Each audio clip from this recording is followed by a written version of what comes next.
Hello, everybody. Welcome to Glass to the Wall, episode 93. I am Sandy, your host, and today with me I have Luke Hemming. Hello. And Lily Kay. Hiya.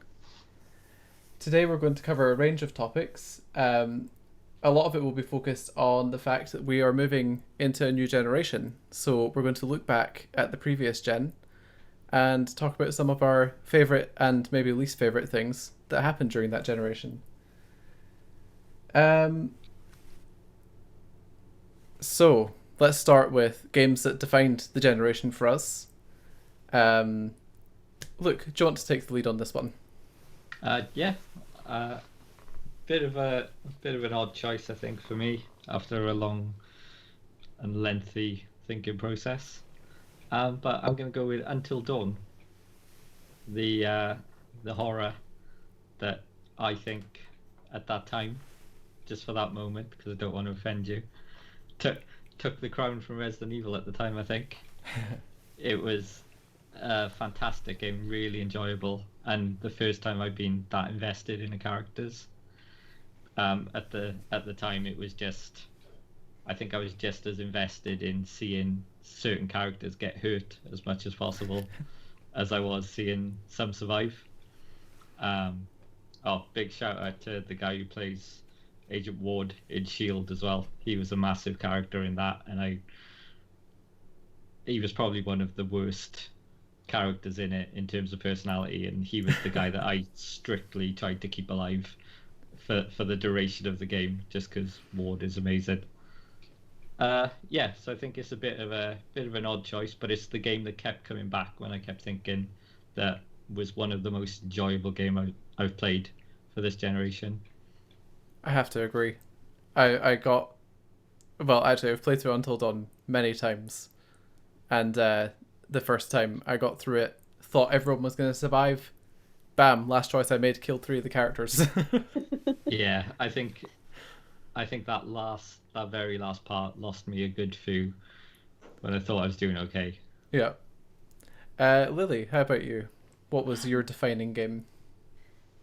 Now that you mentioned Until Dawn, obviously I love these kind of games. I've really enjoyed Beyond Two Souls. The problem with something like Until Dawn is that it's more or less horror, and I am an absolute wimp. So obviously that wasn't the choice for me. But because you mentioned it, that actually made me think about Detroit Become Human, and I'm actually not sure. I think it was there was a lot of criticism about it, but to be honest, I really really liked it. I thought it was really really good, and it did have its scary scenes, and I do remember sitting like this in front of the TV and trying to get through, trying not to look, and at the same time trying to make a decision. Um, but I just think that the moral choices and everything in there was so neatly thought through. I liked it a lot. Um, but I think if I had to pick my favorite game of this generation, it would probably be Persona 5 Royal. Um, but yeah, funny you mentioned choice-based games. I think for me personally, the sort of most iconic game, the thing that made me remember this generation, will make me remember that generation, is Uncharted 4. It had me hyped for the PS4, and ever since it came out, I've kept going back to it. Just need to keep playing that Scotland level. Scotland needs representation, man. Talk to a Welshman, yeah. But, you know.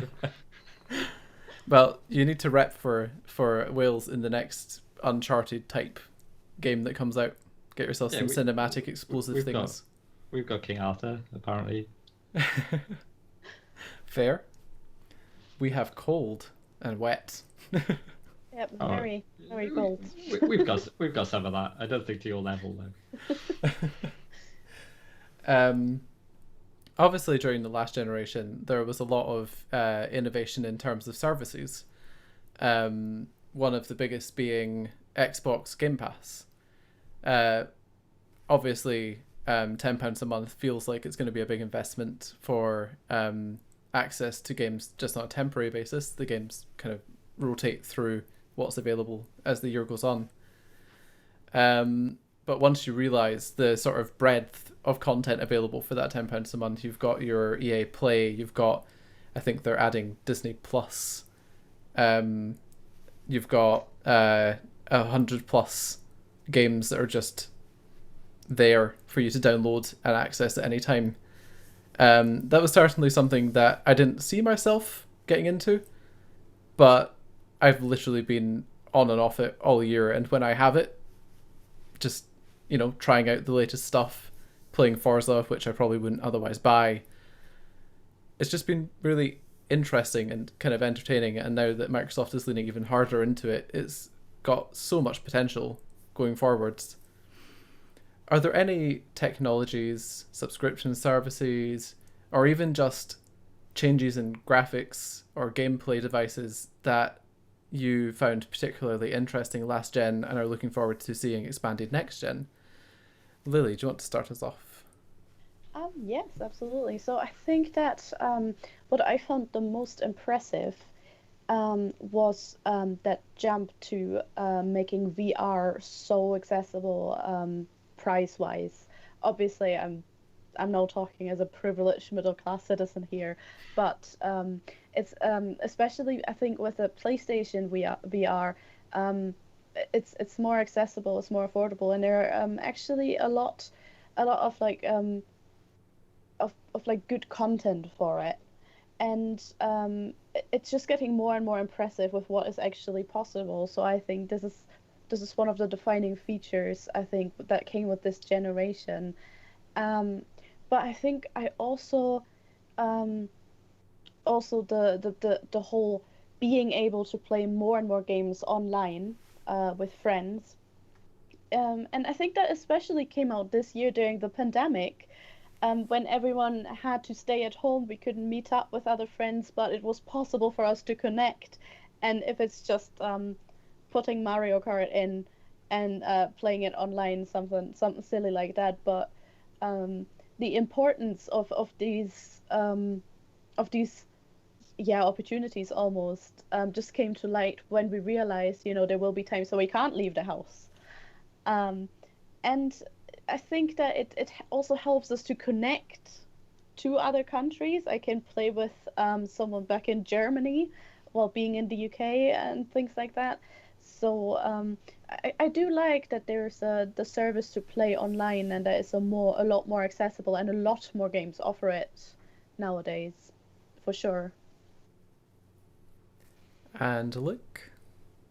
I think I'd have to reiterate what you said. I think the subscription model services have been some of the biggest innovations for the gen just leaving us. I wouldn't have normally taken a punt. I'm very conflicted about it. I've purchased an Xbox. I've got a Series X on the way, uh, and it is purely due to Game Pass because I know that I can try these games I wouldn't usually go out and buy. EA Play is a massive thing for me now. I love sports, but I don't love the price of any EA game. Uh, and you get to try those things that you wouldn't usually play. Uh, FIFA is something I usually buy, but the price of that is always high. And then it's kind of that choice: would you buy FIFA, which you love football, you support a football team, but I also watch NFL quite a lot as well. And it's that toss up between, do I pay £60 for Madden or £60 for FIFA? I can't go for all of them. So I was conflicted about it, and I think if you'd asked me a couple of weeks ago, I probably wouldn't have ordered a Series X, and I probably wouldn't have pushed the subscription model so much, but because I do think it's going to be the end of any physical copies. But I'm all in now. I'm invested, just to give me that range of what to play for I the mean, price I, that you pay in. I mean, it's probably not for everyone. So personally, Hmm. for me, it's absolutely. I'm extremely picky when it comes to my games. So a subscription service is obviously nothing I would be interested in, because there'd be a lot more games by a far margin that I would not enjoy. Hmm. So I think it's probably up to the individual whether or not they enjoy a wide variety, or if they're more picky. But then, if you're picky, you have the money to spend on separate games, I suppose. I do like the idea of it encompassing the sports games because, as you said, Luke, like Madden and FIFA individually would cost £60, which means that for your £10 a month, you're essentially getting those two games across the period of entire year, but you can play every iteration in between as well Hmm. and get access to most of their extras and stuff. And some hockey. Indeed. Like I could get into hockey now, which is not something I'd usually be into. And you can play Gears of War. Yes, with Batista, who is kind of a sportsman. True. In terms of Lily talking about VR there, I think probably the biggest and sort of most innovative draw for me in VR is definitely the fact that you can use it with like Resident Evil and sort of other horror experiences, and it sounds just like a horrible time, a really horrible time, It is. but I want that horrible time. I know. Yeah, I don't. That would be like one of the problems. I think I would really like to kind of see how it is, and at the same time, I'm so scared of horror games. I think So it would be great. So obviously we're moving into a new generation slash have moved into a new generation. If you're in the States, you've got both PlayStation and Xbox. And this year's been a bit of a weird one to launch consoles, I feel. What with nobody really being able to go to the shops, not so many opportunities to advertise, to let people get their hands on things, no big gaming shows. So I feel like maybe there's a bit of a lack of hype for a lot of people. For example, I'm not going to be investing in a new console until something like Resident Evil 8 or the next Horizon game hits. But looking back on other console launches, back when times were normal, um, I have a lot of fondness for the launch of both the Nintendo Wii and the 3DS. The 3DS mostly because I lucked out, and even though I had no presence in gaming media or anything like that, I was invited to Nintendo's 3DS launch party, and they had a whole load of like live action things, like live action Street Fighter, a Resident Evil thing where you had to like run through a room full of zombies and stuff like that. And I got to the end of it and I was like, yes, I need a 3DS. None of these experiences are that relevant, but I need a 3DS because it was cool. And with the Wii, obviously there was the magazines, there was online. I mean, magazines have drifted away. There's still possible to get some, but there's no real huge publications anymore. Unless actually maybe PlayStation official magazine's still going. There's maybe think one that's still still in the going. stores. I'm But- pretty sure they would not advertise a Nintendo console though. True. Nintendo magazine system, I think, is long dead. Yeah. The Nintendo seal of quality has been shot. The seal of no Nice. quality. And obviously with the Wii, I mean, we had the demo discs, we had Zelda on launch, we had Wii Sports, a complete new method of play, and the hype was like, it was so much hype. Like, you could feel it emanating from people who'd never talked about games before. And that's why I think the Wii will always stick in my memory as this like amazing moment for video gaming in general. With that in mind, Luke, is there any sort of launch or any kind of reveals or something like that that stuck with you through the years? No, I'm totally with you. It was the Wii. It was the first games console that I could afford with my own money. It was the first time I was working. I was able to do that, and I just remember this seemed like such a different step. Maybe not a technical advancement, but just a like they advertised it, a whole new way to play. Like there were trailers, and you'd never really seen the player behind those games in those trailers, and that was just as exciting as the game itself. I was in hospital when they announced all these things, and I had to like sneak out whenever I could, to get signal, get in touch with some of my friends, and see if I could find out just what was happening. And obviously, I was going to buy Zelda. I think Zelda with a release console is massive. There was another game as well, like a shooting game with swords. I struggle to remember the name. As Red something, but I remember thinking that was fantastic as well. And I think like that was a classic game that's very underrated. I think. Yeah, I think I have to agree because I think that was the first console that I really, really, really wanted without actually having tried it first. Although I do remember I did try Wii Fit before it came out, but I think that was after I already acquired the Wii.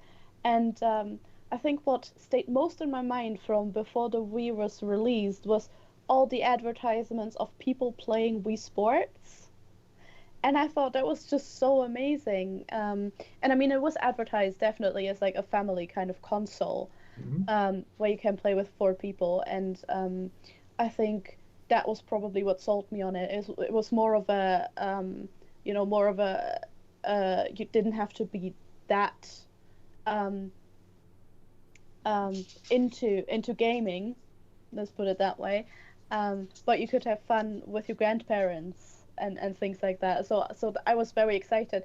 So I think I've got one pretty early on, and I was very popular with my friends after that, after having one. And that's definitely saying something. So I think it was the Wii as well for me. It's like you said. I think I've never seen a console bring so many people who wouldn't consider themselves gamers Yes. into the fold. My mum bought a Wii balance board and just brought it home. It's like, oh, I'm going to use this to keep fit. I'm like, well, first of all, you're not touching my console, and like, also, how do you know what this is, and why do you want one? Hmm. But it just had that reach, and I don't Yeah, think it really anything has did. had that since. Yeah. Definitely not. And look, I believe the game you're talking about is Red Steel, Red Steel, yes, that's um, what it was called. Don't know which how I forgot was that. definitely underloved. It was. It was It was a hilarious. fantastic game. Did you ever play its sequel? Red Steel 2 with the Wii Motion Plus. I don't think it lived up to the hype of Red Steel 1, to be honest. Like, why mess with perfection? True. And the change in art style. Who does that? Yeah, like Um, that'll catch on. People changing art styles. in fact, that could be considered a good segue. Um, yeah, in fact, let's use it as a segue. So, speaking of changing art styles, uh, we have seen um, gameplay from the remaster of 13, or XIII, if you don't know Roman numerals. Um, and there's been a lot of talk about how the art style and the gameplay and a variety of things, including game breaking bugs and physics glitches and just, the whole shebang, everything that could go wrong seems to be going wrong with the reception of this remake of 13. And having watched a comparison between the new and the original, I can see why people wouldn't be that impressed with the change in style. So, um, obviously, with remakes, we often want to see the exact same game as we had before. Um, and looking at games like Yakuza Kiwami 2, it's almost a like for like remake of the original, but with a couple of sort of uh, I've totally blanked on the words I need. Improvements. Yes, Quality quality of of life. life things, little changes Yes. here and there. That's the words I'm looking for. Um, such as letting you save wherever you want. Just things like upping the detail in the world, making it feel a bit more lively, at the cost of one of the areas, which I'm sure some fans were sad about. But I would consider that to be what people would have wanted from 13 if it was getting like with this remake. Look, do you have a favorite remake from the last few years? I would say hands down, Link's Awakening for the Switch. Perfect game when it first came out. Probably my favorite Zelda game, and as a kid, the one that I wanted. Well, I had a Game Boy, but like this was the one I saved my pennies for, and it didn't disappoint at all. But Link's Awakening on the Switch is how I saw Link's Awakening on the Game Boy in my head. It They don't take anything away from it. They keep the spirit of it, but like you said, they add all those features. They add the screen doesn't switch anymore; it pans, and those little quality of life features that make it full orchestral score as well, which is incredible. And yeah, I don't think there's been one done better at the moment. And this is from a huge Final Fantasy fan who's aware there is another game that has a remake. And actually, kind of amusingly, the art change in Link's Awakening is one that I think did the game quite a lot of justice. The whole toy box look. Lily, remakes, remasters. What's your deal? So, right. What defines a remake? At what point is it just the second installment in a game? Like, think about Sims. Is Sims 2 a remake of Sims 1? So I was very excited back in the day about the remaster of Final Fantasy X. And I think that was mainly due to the fact that they ported it to the PlayStation Vita. And I was really excited to be able to play it in handheld mode. However, obviously, I was a bit disappointed. I mean, it is just a remaster, and I was a bit disappointed that, for example, the cutscene models weren't used as in-game models. I would have really, really, really loved that. Who knows? Maybe that will happen one day. Maybe they're gonna make a new remake. Um, on the other hand, I think a remake that I really appreciated is Persona 5 Royal. Just because not only did the graphics get updated, but they also added new content to the game.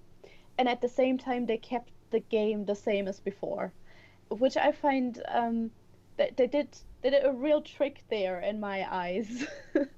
And I think it gives a bit to every player. It gives a bit to the players who want exactly the same game, just looking nicer, but also to the players who are like, but it could have a bit more. You have the opportunity to put more in now. Why don't you? So they did. And you can just choose to ignore that. You can just choose to ignore the new features.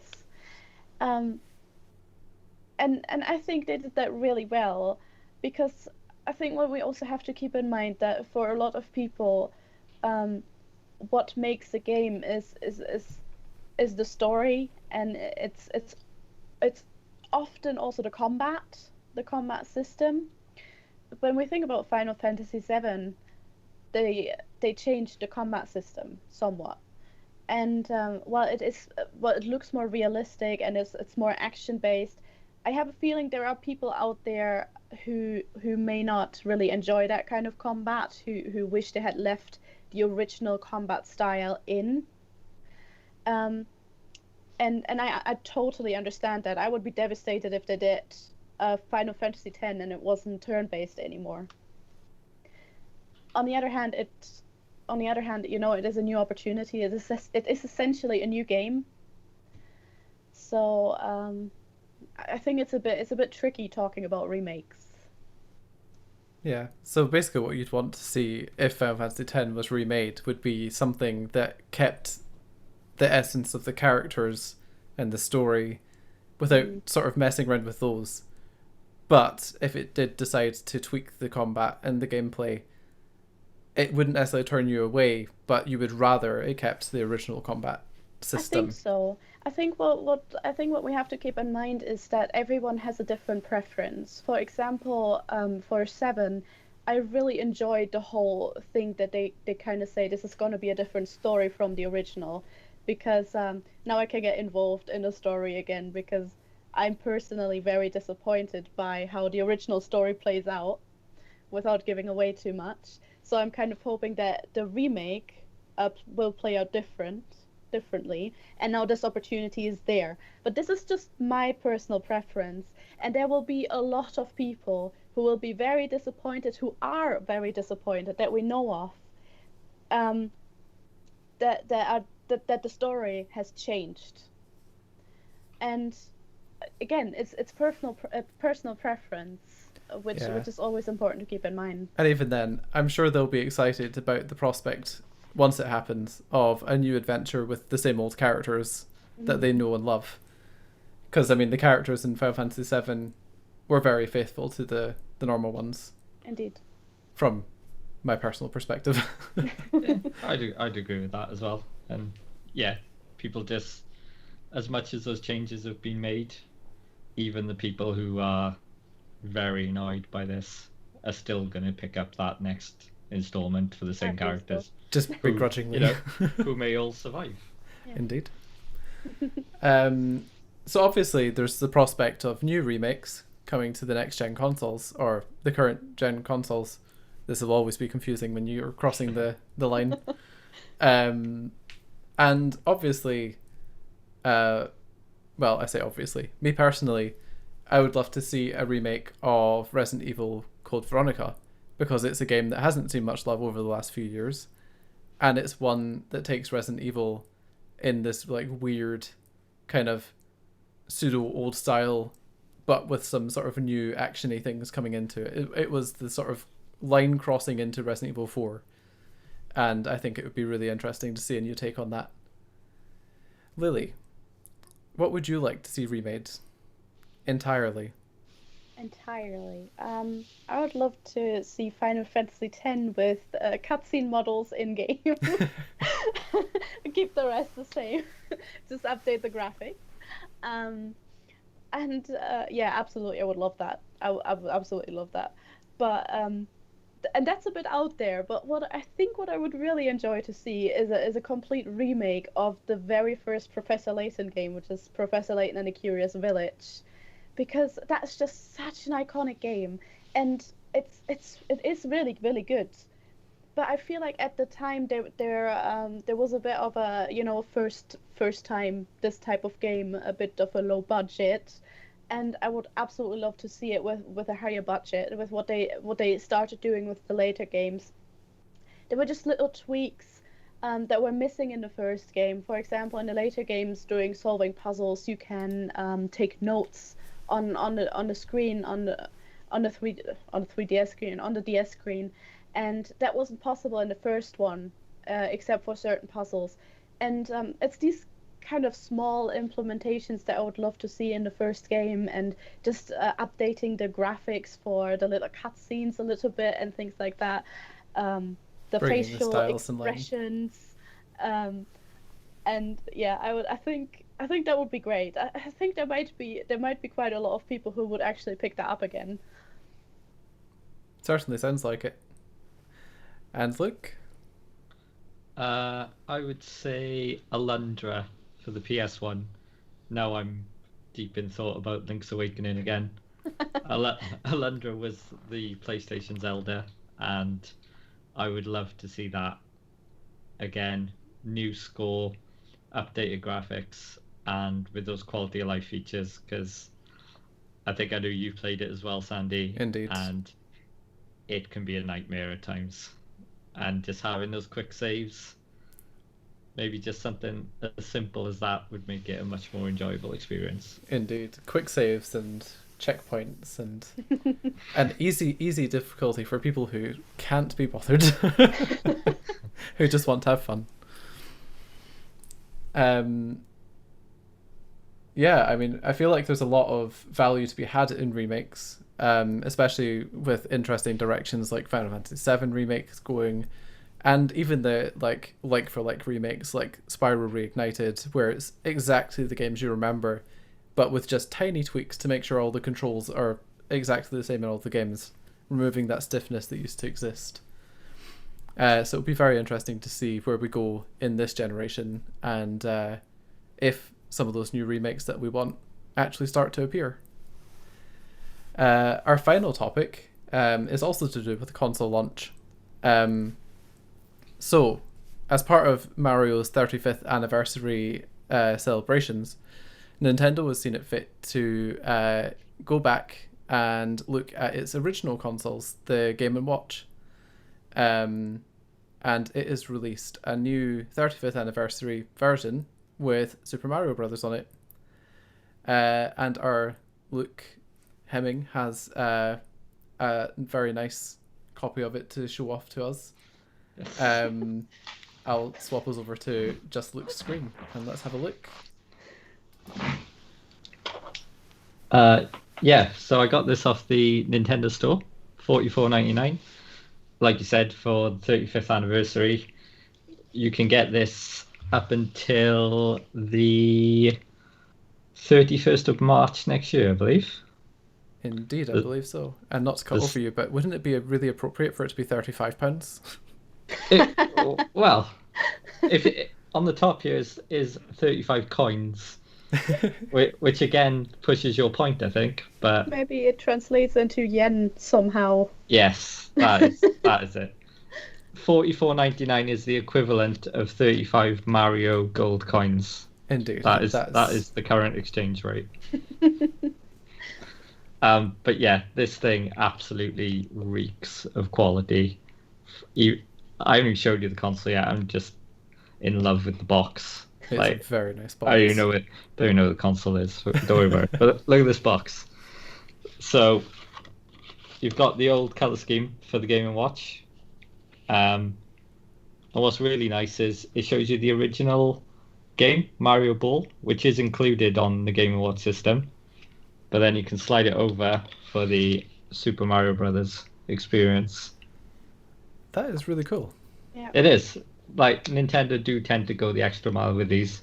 As many problems as we've had, and we've talked about that they need to make timed exclusives. You do when they make them this good. I suppose you want to see the console as well, don't you?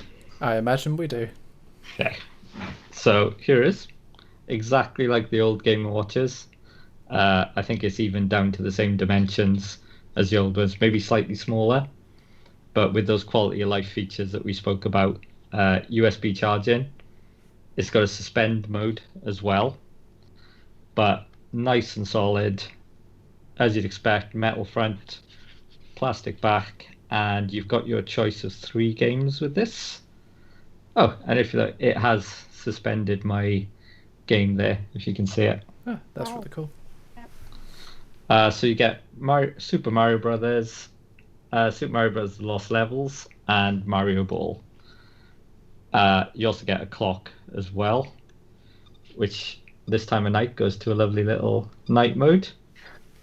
That's amazing. There's a few hidden secrets in there. I would hold the A button down for some. Speaking to Mike, who isn't here with us at the moment, he said apparently there's 35 secrets with the 35 Game & Watch. How many have you found? One, just that one. So I might spend some time later trying to find some of these. But yeah, if I start a game here, I should be able to hear that. The sound is really clear. Sound quality's great. Picture quality's great. Yeah, if I didn't have such bad OCD, I would take that. Like I'm trying to talk to you here, and I'm just like saying nervous. Yeah, this would be probably my portable console of choice. It's so quick. Just have a quick game of Mario Brothers while you're waiting for something to start, and it's so compact as well. It'll slip into your suit pocket. It would. Pull out As you know, I wear a lot of suits, Sandy, and I'd be looking for something to fill my suit pocket. But yeah, I can't recommend these enough. There's only one tiny issue I have with it, and I think it's because I'm left-handed, and I don't think anyone else would have that issue, apart from all left-handed people. Quite a lot of people. Yeah, I've heard there's a few. So now I have to deal with like shorter life expectancy and this as well. But this finger here is kind of my steady finger to hold it, and it does tend to cover the sound hole sometimes. Not that there is a hole, but that's where the sound is coming out of. Yep. But yeah, that is the only fault I can find with this. And if that's the only fault you can find, then these are pretty great. Very looks And much like- always recommended. chop your finger off. Yes, I could go like Ezio style and just take that bit off, and it should be fine then. Yep, just chop off the end and hope for the Yes. best. Yep. So yes, Mario Game and Watch, go get one. They're amazing. It is very nice. I think I might Feels be so convinced nice to as get well. one. Do you want to show you the box again? Will that help? It definitely helps. No, they're both on the screen. Yeah, it looks I really should do good. it. Wasn't there a funny story behind this? Yeah, so I mean, I could be wrong about exactly what device was created at this time, but one of Nintendo's original designers was taking the train. I can't remember his name. I really wish I could remember his name. He only died a couple of years ago, and it was very sad news. He was taking the train to work, and he saw a businessman playing on a calculator, just messing around with it, just Right. I don't know exactly what he was doing, but entertaining himself.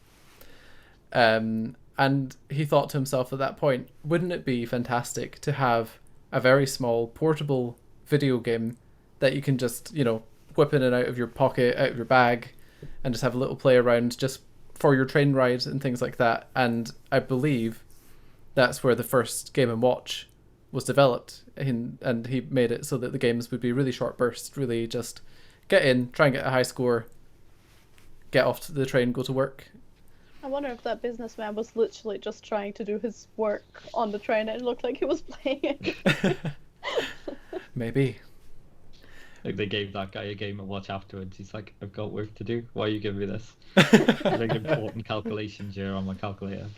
He's just like, you've ruined me. I can only think of Mario. But yeah, no, I've always enjoyed that little story, and I'm pretty sure he was the one who went on to design the Game Boy as well. It would make sense. It would make a lot of sense that the Game Boy kind of derived from that. Yeah. Obviously, the Game & Watch had quite a wide library. I can't tell you how many there were because I forgot to look it up before doing this. Are there any in particular that maybe you've seen before, Luke, that you would like to maybe see as an anniversary product, like maybe a Zelda one on Zelda's 35th? A Zelda one would, yeah, instantly take my money again. No question. But seeing how quickly you can just pick up and play Mario, I think, if you're a hardened Mario veteran, I think you can finish Super Mario Brothers in about 10 minutes, which seems like the perfect time. So I think you need that kind of level. So something like Donkey Kong would be perfect. Yeah. Just a quick high score, quick game on it, and then pack it away in your suit pocket again. And maybe the one with the octopus. I can't remember which one that was. Oh, yeah. Was it actually Yeah. called Octopus? I think so. They were pretty simplistic names from what I remember. It's like octopus, tennis, ball, just whatever was on the screen. Nice and simple. Tennis ball. That was when it was a double Game & Watch, when they glued two together. Lily, seeing this Game & Watch and things, what do you feel? Do you think it's the kind of product that maybe where you like really into? Do you think you would purchase that, having seen one? I am quite a picky gamer. I'm very picky with the games that I'm playing. I think I'm more of a devoted gamer, as in I devote myself to a game 100%. But I'm very picky, so I'm not having a very wide range. And unfortunately, those type of games that are available for this kind of device are not really my personal favorites. So unless there was a wonderful turn-based JRPG with a wonderful story, I probably would not pick one up. However, I do appreciate how almost adorable they look, and I appreciate that definitely people who feel definitely nostalgic about it would want these, and I think they are a good thing to get for someone that feels very strongly about them and would enjoy playing them. The nice 100%. golden red. Yes. It makes a wonderful Christmas present. The perfect think Christmas colours.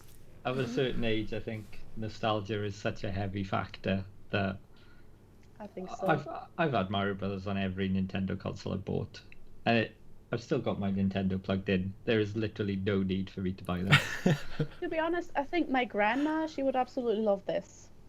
Yeah, So, I think it just depends on the person, absolutely. And they are really, really nice. And I think the price is actually quite good as well, considering. Well, Yep. thank you very much for showing us your Game & Watch look. It is very convincing, and I may have to order one come January, assuming they're still available. I want to do this. Right.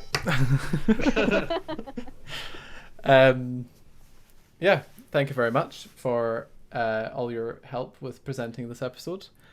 That is all of our topics, believe it or not. So why don't we have one final round, and let's go through our Twitter names and the games we're playing currently.